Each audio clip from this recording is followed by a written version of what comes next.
She was buried alive with her hands bound behind her back, dirt filling her lungs as she suffocated in a shallow grave in Arkansas. 16-year-old Lisa Renee had been kidnapped from her Dallas apartment, driven across state lines, and gang raped for 2 days before Orlando Hall and his crew decided she had seen too much to live. 26 years later, Hall would speak his final words through a glass partition in a federal execution chamber. But those weren't the only words that mattered, because what Hall whispered to investigators about his other victims would send shockwaves through law enforcement agencies across multiple states. Hall wasn't just another drug dealer. He was the architect of a marijuana trafficking empire that stretched from Pine Bluff, Arkansas to the streets of Dallas, moving millions of dollars in product. When 2 street-level dealers dared to steal from him, Hall assembled a crew of killers for what should have been a simple retaliation. Instead, they found Lisa Renee studying alone in her apartment, dreaming of medical school. What happened next would expose the brutal mechanics of how drug disputes become federal death penalty cases, how an honor roll student from the Virgin Islands became collateral damage in a war she never knew existed, how 5 men could drive a teenager to her death while federal agents worked frantically to save her.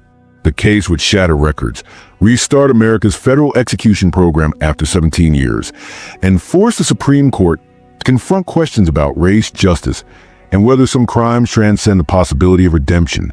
This is a story of how a drug deal in Dallas became a nightmare that reached the highest levels of American justice. But it begins with a phone call that changed everything. September 24th, 1994, Dallas, Texas. The sun blazed down on concrete and asphalt as another drug deal took shape in the shadows of America's 4th largest city. Lisa Renee had no idea this would be her last normal day. The 16-year-old honor student from the Virgin Islands was studying in her Arlington apartment, textbooks spread across the table, dreaming of medical school and saving lives. 300 miles away in Pine Bluff, Arkansas, Orlando Hall was preparing for what should have been a routine business trip. At 25, Hall had built a marijuana trafficking operation that moved serious weight between Arkansas and Texas. His reputation preceded him, calm, calculating, methodical. But what happened when 2 street dealers decided to steal from the wrong man would transform a simple drug transaction into a federal death penalty case. Hall was a businessman who treated betrayal like a personal insult that demanded blood. The phone call that changed everything came at 2:47 p.m. 2 brothers had taken Hall's money and vanished, for $1,700 in cash. Gone. The drugs, nowhere to be found. For most people, this would mean a financial loss and a lesson learned. For Orlando Hall, it meant war. Lisa Renee's brothers had made the worst mistake of their lives. They had stolen from a man who viewed respect as currency and revenge as a business expense. Within hours, Hall had assembled a crew of 5 men and loaded into vehicles for the drive to Dallas. Their mission was simple: find the brothers and make them pay. But when revenge goes hunting, innocence becomes collateral damage. The apartment at 2324 Cedar Street looked ordinary from the outside, a modest complex where working families try to build better lives. Inside, Lisa Renee sat surrounded by her school books, completely unaware that her brother's criminal stupidity had painted a target on her back. She had no involvement in drugs, no knowledge of the deal, no understanding that her life was about to become forfeit for someone else's greed. When Hall and his crew arrived, they found an empty apartment. The brothers had fled. Only their teenage sister remained, studying for exams that would never come. In that moment, Orlando Hall made a decision that would define the rest of his life and end hers. Lisa Renee would pay for her brother's crimes. She would become the message that stealing from Orlando Hall carried a price beyond money. The federal government would later prove that Hall's operation had been moving marijuana across state lines for months, making it a federal case from the beginning. But none of that mattered to Lisa Renee as she looked up from her textbooks to find 5 strangers at her door, their eyes cold with murderous intent. Pine Bluff, Arkansas, 1969. Orlando Cordia Hall entered a world where opportunities were scarce and shortcuts were survival. The city sat in the heart of the Arkansas Delta, where poverty and crime formed an unbreakable cycle that trapped generations. For young men like Hall, the streets offer what legitimate work couldn't: respect, money, and power. Hall learned early that fear was more valuable than friendship, and that reputation could be bought with violence. By his early 20s, Hall had established himself as a marijuana trafficker with connections spanning multiple states. Federal investigators would later document his operation as sophisticated and profitable, moving product from Arkansas suppliers to Texas distributors. His business model was simple: buy low, sell high, and eliminate problems before they became threats. The crew Hall assembled reflected his methodical approach to criminal enterprise. Bruce Webster, his lieutenant, handled logistics and transportation. Demetrius Hall, no relation despite the shared surname, provided muscle and intimidation. Stephen Beckley and Marvin Holloway completed the team, each bringing specific skills to their illegal operation. Court documents reveal that Hall's trafficking network had been active for months before the September 1994 incident. He had established relationships with suppliers in Arkansas and customers in Texas, creating a steady flow of marijuana that generated substantial profits. The operation was sophisticated enough to avoid detection by local law enforcement, but large enough to attract federal attention. What separated Hall from other drug dealers was his willingness to cross lines that others wouldn't dare approach. The failed drug deal that would trigger the kidnapping and murder began like hundreds of others. Hall traveled to Dallas regularly to purchase marijuana for distribution back in Arkansas. He had done business with various suppliers, building a network of contacts who knew him as reliable and dangerous in equal measure. On September 24, 1994, Hall met two brothers at a Dallas area car wash with $4,700 in cash. The transaction was supposed to be straightforward. Hall would give them the money, they would return with the marijuana, and everyone would profit. But when the brothers took the money and disappeared, they triggered a chain of events that would devastate multiple families and ultimately cost Hall his life. Federal prosecutors would later argue that Hall's reaction to the theft revealed his true character. Rather than accepting the financial loss or seeking legal remedies, Hall immediately began planning violent retaliation. He contacted his crew members, outlined his plan for revenge, and began the journey to Dallas with murder on his mind. The decision to target Lisa Renee specifically came from Hall's twisted sense of justice. Since her brothers had stolen from him, she would pay the price. In Hall's criminal worldview, family members were responsible for each other's debts, and blood relationships created liability that could be collected through violence. What federal agents discovered about Hall's background painted a picture of a man who had crossed moral boundaries long before the Lisa Renee case. His criminal history included numerous arrests for drug-related offenses, but nothing that prepared investigators for the level of brutality he would display in September 1994. The knock on Lisa Renee's door came at 6:42 p.m. on September 24, 1994. She had been studying for hours, her textbook spread across the kitchen table, when 5 men forced their way into her apartment. The men she faced were strangers carrying guns and driven by a rage that had nothing to do with her. In that moment, Lisa Renee's life became worth exactly $4,700, the price of her brother's betrayal. Hall and his crew had spent the days searching for the brothers who had stolen from them. When they couldn't find their targets, they decided to take what was available. Lisa Renee, guilty of nothing more than sharing DNA with thieves, became their prisoner. Federal court records describe the terror in her eyes as she realized these men intended to take her somewhere she might never return from. The kidnapping itself violated federal law the moment Hall forced Lisa Renee into a vehicle and crossed state lines.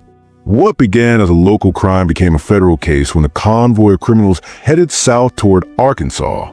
Lisa Renee, bound and terrified, had no idea she was crossing into a different jurisdiction where a murder would eventually be prosecuted by the United States government.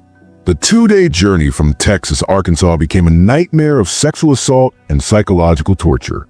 Federal prosecutors would later present evidence that Hall and his accomplices took turns raping Lisa Renee while she remained bound and helpless. The details, preserved in court documents, reveal a level of cruelty that shocked even experienced federal agents. Hall's crew had transformed from drug dealers into a pack of predators, and Lisa Renee was their prey. The decision to kill Lisa Renee came from Hall's calculation that she had seen too much and could identify too many faces. In his criminal mind, letting her live meant risking federal prosecution for kidnapping and rape. Killing her, he believed, would eliminate the witness and send a message to anyone who might consider stealing from him in the future. The murder itself took place in a wooded area near Bird Lake Natural Area in Arkansas. Hall and his crew had driven Lisa Renee to this isolated location with the specific intent of ending her life. Federal investigators would later determine that she was still alive when they began digging her grave, aware of what was about to happen to her. The method of murder revealed Hall's complete lack of humanity. Rather than shooting or stabbing Lisa Renee, which would have been quick, Hall decided to bury her alive. She was placed in a shallow grave with her hands bound behind her back, conscious and aware as dirt was shoveled over her face. The medical examiner would later determine that she died from asphyxiation, dirt filling her lungs as she struggled to breathe. The discovery of Lisa Renee's body came weeks later when federal agents, working with local law enforcement, located the grave site. The condition of the remains told the story of her final moments. Hands still bound, body positioned in a way that suggested she had struggled against her restraints as consciousness faded. Federal jurisdiction in the case was established through the interstate transportation of the victim. The moment Hall crossed from Texas into Arkansas with Lisa Renee against her will, he had committed a federal crime. The sexual assault, kidnapping, and murder that followed became federal charges that would eventually result in Hall's execution. The evidence collected at the crime scene would form the foundation of the federal government's case against Hall and his co-defendants. DNA evidence, witness testimony, and physical evidence all pointed to a coordinated effort to kidnap, assault, and murder Lisa Renee in retaliation for her brother's theft. The FBI's involvement began within hours of Lisa Renee's disappearance. When local police realized the case involved interstate kidnapping, federal agents were called in to coordinate the investigation. The Bureau's resources, including forensic specialists and interstate tracking capabilities, would prove crucial in building the case against Hall and his crew. The federal investigation would reveal that Hall's crew had left a trail of evidence across 2 states, each mistake bringing them closer to the federal execution chamber. Special Agent Michael Morrison led the federal task force assigned to the case.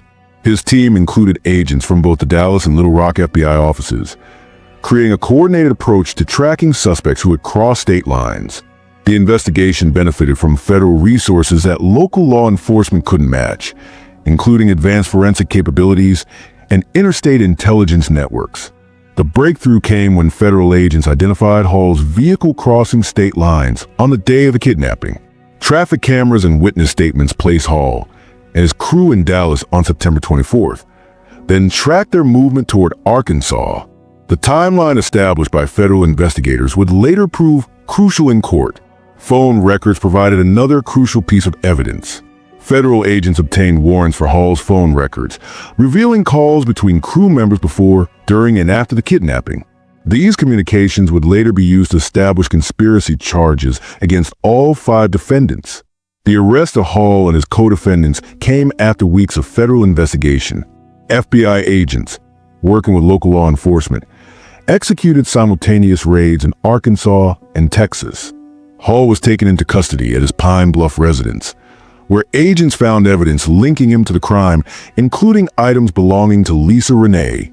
The evidence against Hall was so overwhelming that federal prosecutors would later call it one of the strongest death penalty cases they had ever presented. Federal agents collected physical evidence from multiple locations, including Hall's residence, the vehicles used in the kidnapping, and the crime scene in Arkansas.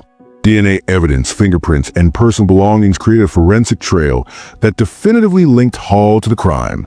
Marvin Holloway and Stephen Beckley agreed to testify against Hall in exchange for life sentences, providing detailed accounts of the crime that corroborated physical evidence. The federal investigation also revealed the extent of Hall's drug trafficking operation, providing additional context for the motive behind the kidnapping. Agents documented Hall's marijuana distribution network, showing how the failed drug deal had triggered the chain of events that led to Lisa Renee's murder. Federal prosecutors faced a challenge of proving that Hall, as the leader of the criminal enterprise, was responsible for the most serious charges, including the death penalty specifications. The investigation focused on establishing Hall's role in planning, and directing the kidnapping and murder, distinguishing him from his followers who would receive lesser sentences.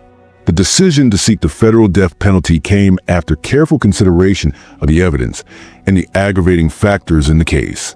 Federal prosecutors determined that Hall's leadership role, the interstate nature of the crime, and the brutal method of murder justified pursuing the ultimate punishment. The federal courthouse in Dallas became the stage for one of the most significant death penalty trials in recent memory. On October 2, 1995, United States versus Orlando Cordia Hall began with federal prosecutors seeking the death penalty for crimes that shocked even experienced federal agents. The trial would prove that some crimes are so heinous that even the federal government's ultimate punishment seems insufficient. The prosecution strategy focused on establishing Hall's leadership role in the criminal enterprise and his personal responsibility for Lisa Renee's death. The government's case relied heavily on testimony from Hall's co-defendants who had agreed to cooperate in exchange for life sentences. Marvin Holloway and Stephen Beckley provided detailed accounts of the planning and execution of the kidnapping and murder, describing Hall's role as a leader who made the key decisions, including the decision to kill Lisa Renee. Physical evidence presented by federal prosecutors included DNA evidence linking Hall to the crime, forensic evidence from the crime scene, and personal belongings of Lisa Renee found in Hall's possession. The evidence created a comprehensive picture of Hall's guilt that defense attorneys struggled to counter. The defense team, led by court-appointed attorneys, argued that Hall's involvement in the crime was less significant than the government claimed. The defense strategy focused on avoiding the death penalty rather than claiming innocence. The jury's decision would send a message that federal law enforcement would not tolerate the kind of brutality that Hall had inflicted on an innocent teenager. The trial's most dramatic moment came when federal prosecutors presented evidence of Lisa Renee's final moments. The medical examiner's testimony about her cause of death, asphyxiation from dirt filling her lungs while she was buried alive, brought tears to the eyes of jurors and spectators alike. Federal law required the jury to consider aggravating and mitigating factors in determining whether Hall deserved the death penalty. Aggravating factors included the brutal nature of the crime, Hall's leadership role, and the impact on Lisa Renee's family. Mitigating factors presented by the defense included Hall's age and claimed remorse. The jury deliberated for 3 days before reaching their verdict.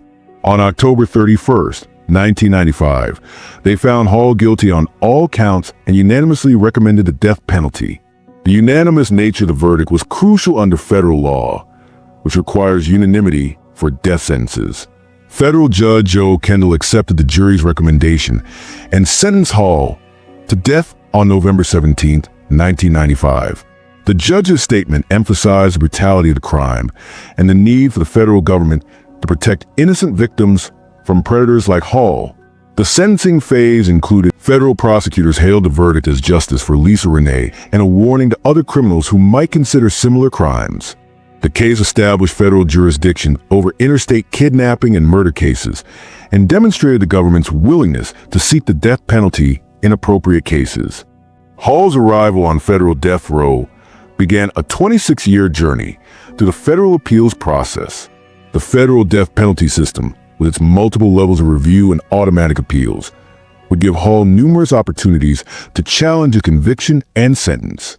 For more than 2 decades, Hall would live in a concrete cell, while Lisa Renee remained in her Arkansas grave, justice delayed but not denied.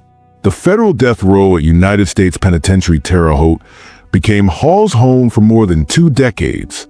The resumption of federal executions in 2020 under Attorney General William Barr marked the beginning of the end for Hall's appeals. After a 17-year moratorium on federal executions, the Department of Justice announced its intention to carry out the death sentences of several federal inmates, including Hall. Hall's attorneys filed emergency appeals attempting to stop his execution, arguing that the federal execution protocol violated constitutional protections and that Hall's sentence should be commuted to life imprisonment. These final appeals were unsuccessful, with federal courts finding no legal basis to prevent the execution. The final weeks of Hall's life were marked by increased legal activity as his attorneys exhausted every possible avenue for appeal. The Supreme Court declined to review his case, effectively ending the judicial process that had lasted more than 2 decades. Federal officials began preparing for Hall's execution months in advance, reviewing protocols and procedures to ensure that the execution would be carried out according to federal law. The preparations included selecting the execution team, preparing the execution chamber, and coordinating with Hall's attorneys and family members. Hall's final meal request was approved by prison officials: hamburger steak, mashed potatoes, tomatoes, and peach cobbler. The simple meal reflected Hall's acknowledgement that his time was ending and his opportunity for earthly pleasures was nearly over. On November 19, 2020, Hall was moved to the execution chamber at United States Penitentiary Terre Haute. Witnesses, including federal officials, media representatives, and family members, gathered to observe the execution. Hall's final statement, "I'm okay, take care of yourselves," provided little insight into his thoughts about the crimes that had brought him to this moment. The lethal injection was administered at 11:47 p.m., ending Hall's life and closing a chapter in federal death penalty history. His execution was the 8th federal execution carried out in 2020, marking the end of a 26-year journey from crime to punishment.